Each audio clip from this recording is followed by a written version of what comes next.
tutti e benvenuti in questo nuovo video. Oggi vediamo insieme come realizzare il maxi pull che avete intravisto nelle immagini. Prima di passare all'occorrente e al vero e proprio tutorial vi invito a iscrivervi al canale qualora non lo aveste ancora fatto e a seguirmi su tutti i miei social, vi lascio il link in descrizione.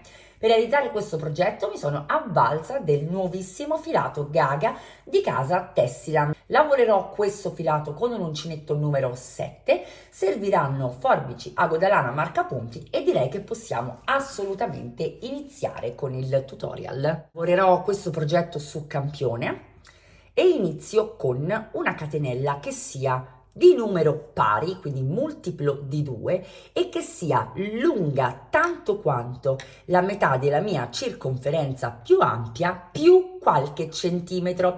Per fare due conti, la mia circonferenza più ampia tra seno e vita è 80, quindi realizzo un pannello che diviso 2 fa 40. Volendo realizzare però un maxi pull, quindi un qualcosa di oversize, ho deciso di realizzare un pannello non di 40 cm ma di 47 cm.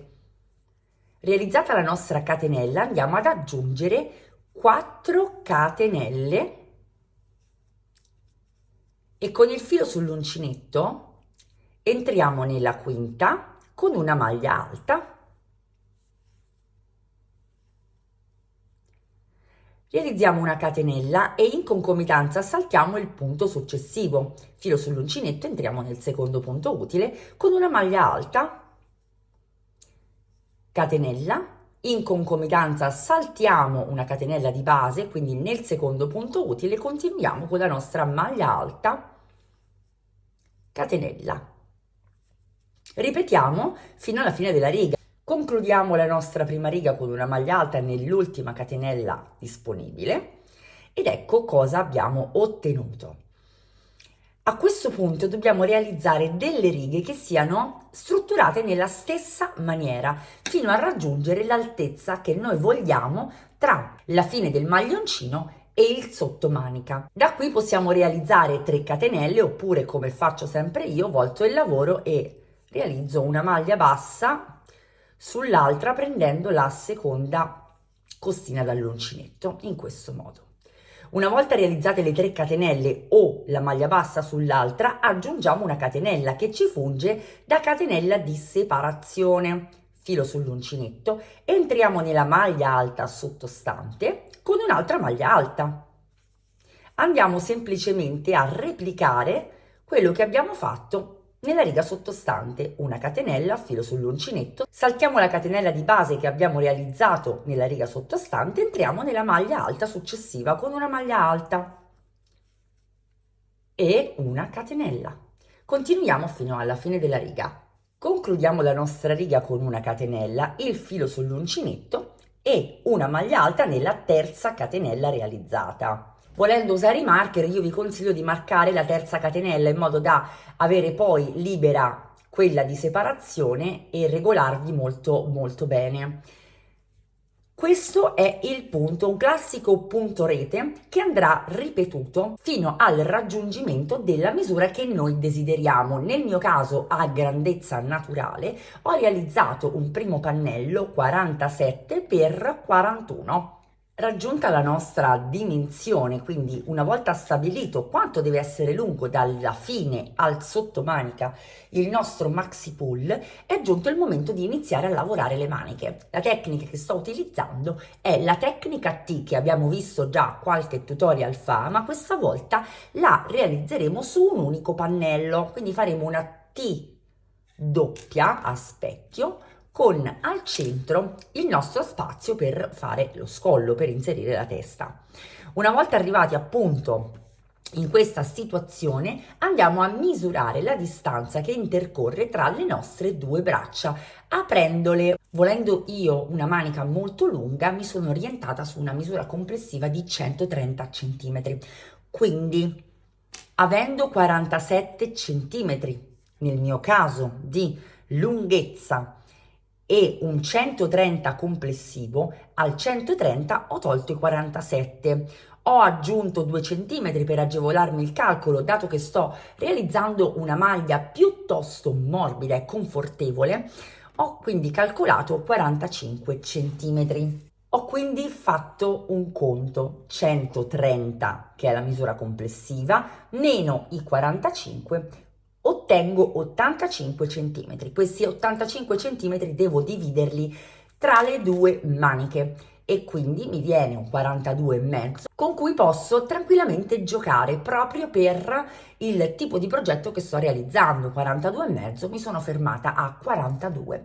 Ho realizzato quindi una catenella che fosse lunga 42 centimetri e che fosse allo stesso tempo multiplo di 2. Taglio il filo, lo riaggancio dal lato opposto e replico esattamente la stessa cosa.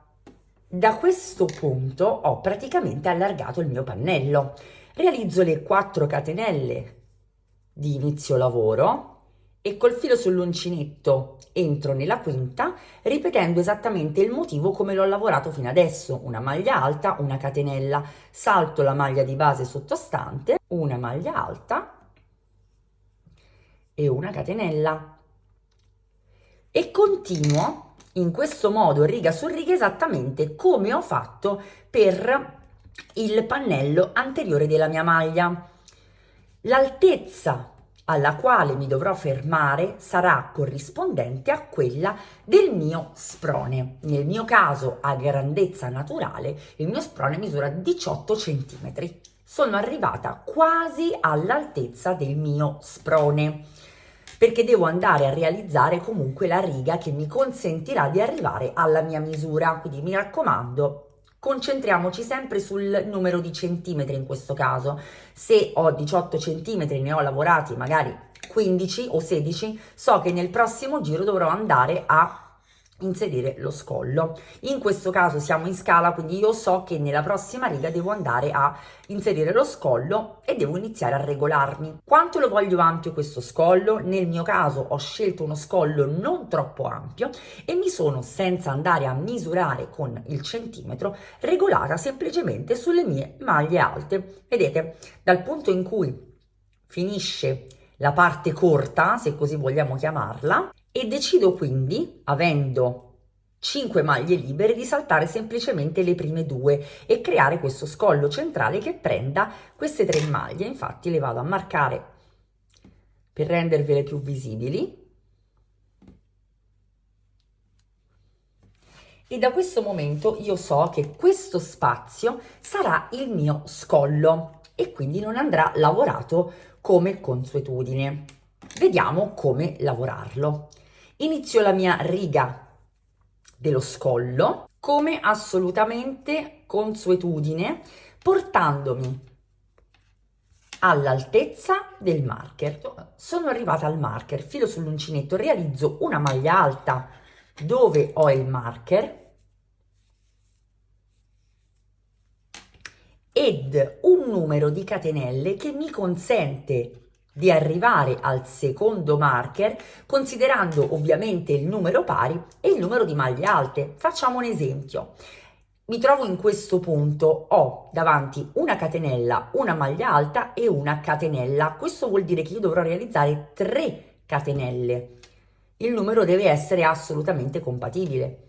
3 catenelle, filo sull'uncinetto e mi aggancio alla maglia alta dove ho il marker successivo.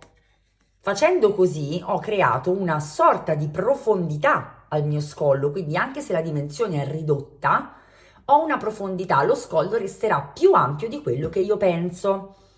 Catenella e continuo la mia riga.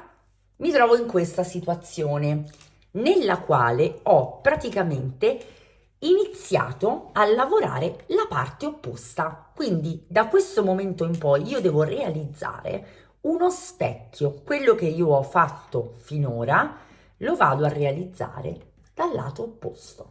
Quindi in base al numero di righe che io ho realizzato in questa parte lunga, replico, lavorando nel caso della catenella semplicemente come abbiamo fatto finora. Saltiamo la prima e realizziamo una maglia alta nello spazio dove sotto non l'abbiamo, perché andiamo a replicare proprio questa riga. Eccomi al momento clou. Piegando il nostro lato lungo su se stesso, vedete che abbiamo ottenuto la nostra maglia. Vedete, abbiamo lo scollo, le maniche e la parte anteriore, ci manca di realizzare la nostra parte posteriore e per riagganciarci con il filo basterà appunto piegare su se stesso il lato lungo e in concomitanza dei punti, potete anche contarli per essere sicuri, ci riagganciamo con il filo e continuiamo il nostro pannello quadrato. Eccomi alla mia grandezza naturale. Questo è il risultato che ho ottenuto lavorando come ho descritto nel tutorial. Ho quindi un pannello unico, come vedete, con al centro il mio scollo.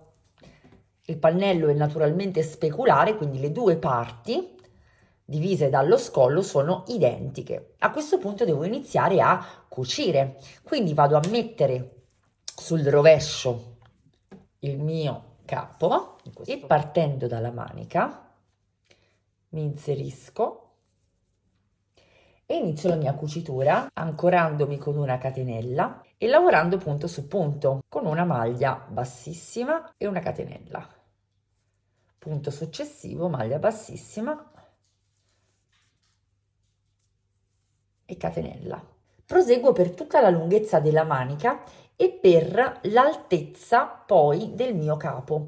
Io ho deciso di lasciare degli spacchettini, quindi mi fermerò leggermente prima lasciando libera la parte finale. Una volta terminata la cucitura da entrambi i lati, ecco che cosa abbiamo ottenuto. Di fatto abbiamo montato perfettamente il nostro maxi pull. Vi faccio vedere un paio di accorgimenti.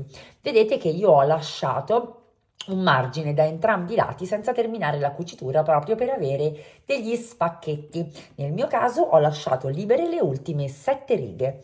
Qualora non vi piacesse questo tipo di soluzione, potrete sicuramente concludere la vostra cucitura come consuetudine di ogni maglia realizzata a pannello. Un'altra accortezza che ho voluto introdurre è il piccolo risvoltino.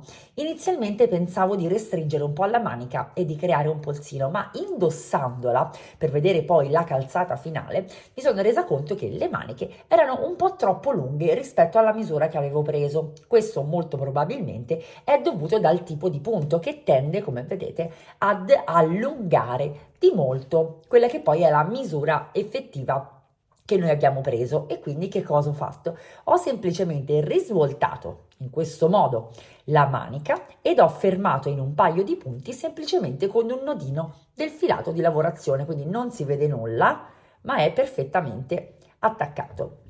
Io spero che questo progetto vi sia piaciuto, che questa tecnica vi sia piaciuta.